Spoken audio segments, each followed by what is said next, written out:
Leitura diária. Segundo Samuel, capítulo 16. Davi e Ziba. Mal Davi tinha passado pelo alto do monte, lá estava à sua espera Ziba, criado de Mefibosete.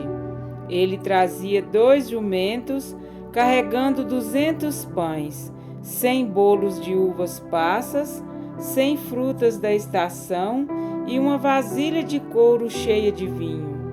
O rei perguntou a Ziba: "Por que você trouxe essas coisas?" Ziba respondeu: "Os jumentos servirão de montaria para a família do rei.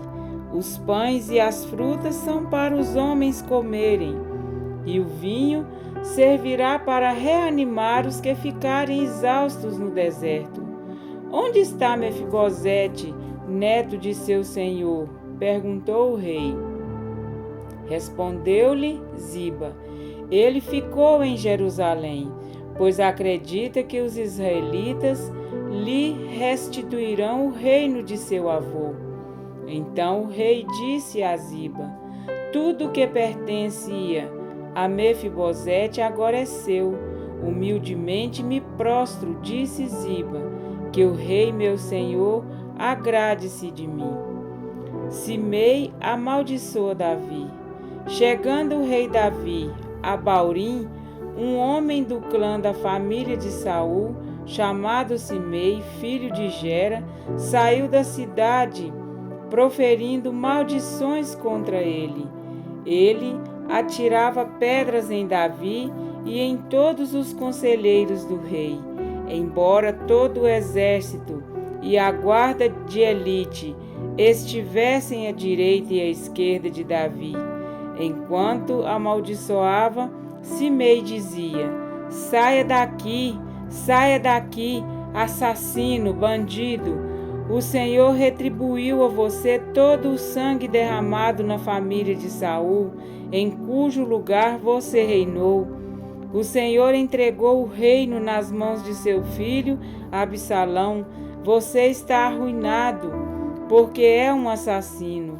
Então Abisai, filho de Zeruia, disse ao rei: "Por que esse cão morto amaldiçoou o rei meu senhor? Permite que eu lhe corte a cabeça." Mas o rei disse: "Que é que vocês têm com isso, filhos de Zeruia? Ele me amaldiçoa porque o Senhor lhe disse que amaldiçoasse Davi. Portanto, quem poderia questioná-lo?" Disse então Davi a Abisai e a todos os seus conselheiros: "Até meu filho, sangue do meu sangue, procura matar-me. Quanto mais este benjamita, deixem-no em paz, que amaldiçoe, pois foi o Senhor que mandou fazer isso. Talvez o Senhor considere a minha aflição e me retribua com o bem a maldição que hoje recebo."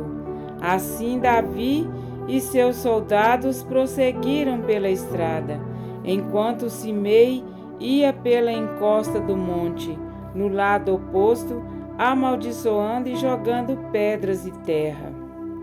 O rei e todo o povo que estava com ele chegaram exaustos a seu destino, e lá descansaram.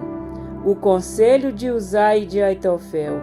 Enquanto isso, Absalão e todos os homens de Israel entraram em Jerusalém, e Aitofel estava com eles.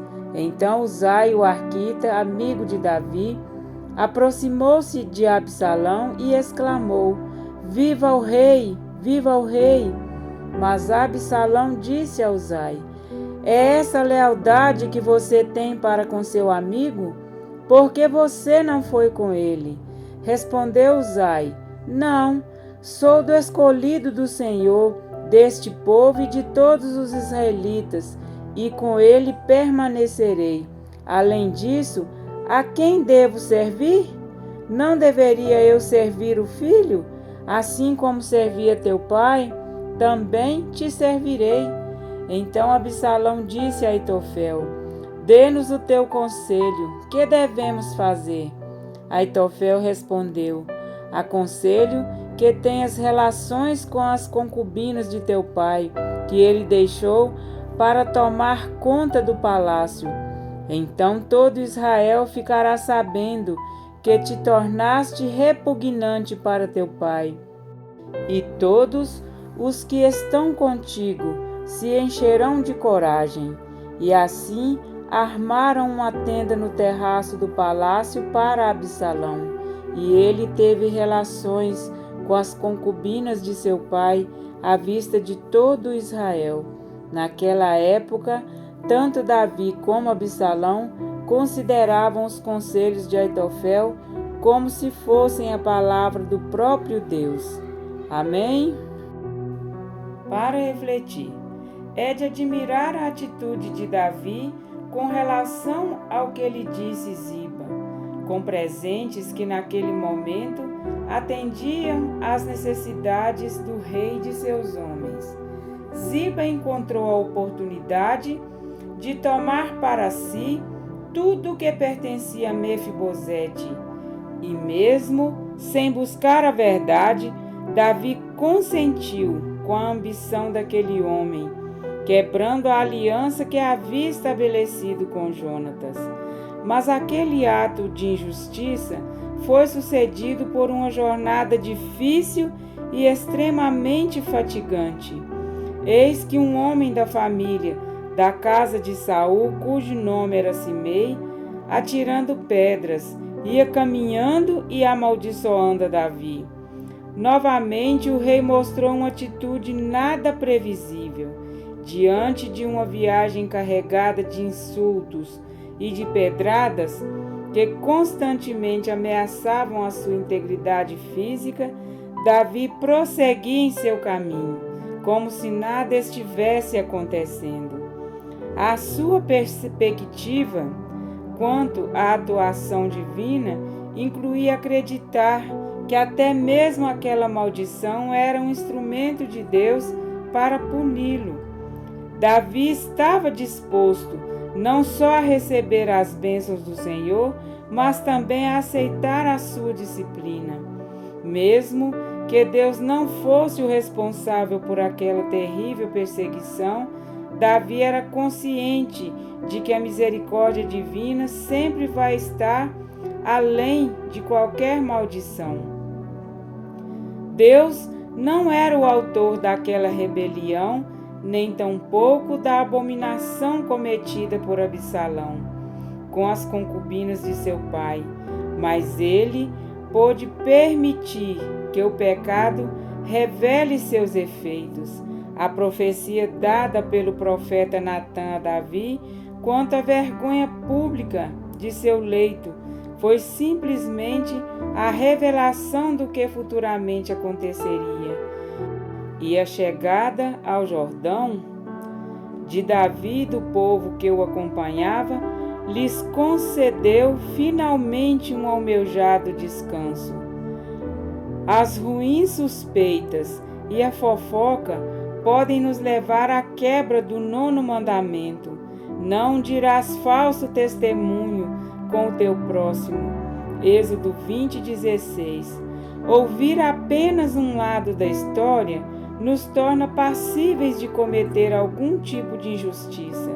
Davi foi além ao aceitar presentes de Ziba em troca de sua injusta decisão, mas também deu uma forte lição de humildade e domínio próprio ao ignorar os insultos de Simei.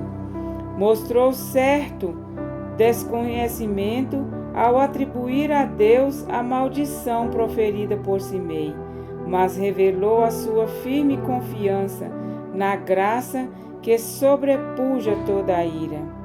Muitos têm depositado a sua confiança em pessoas tão falíveis quanto eles mesmos, mas tão logo percebam uma falha, a decepção torna-se bem maior do que a admiração que antes devotavam. Davi foi considerado um homem segundo o coração de Deus, mas o Senhor não nos privou de conhecer as suas quedas. Certamente, saber que um homem que adulterou, assassinou e aceitou subornos, encontrou perdão divino, nos diz que ninguém vai longe demais que Deus não possa alcançar. Sigamos a Jesus, confiantes de que logo as nossas aflições darão lugar ao eterno descanso. Amém?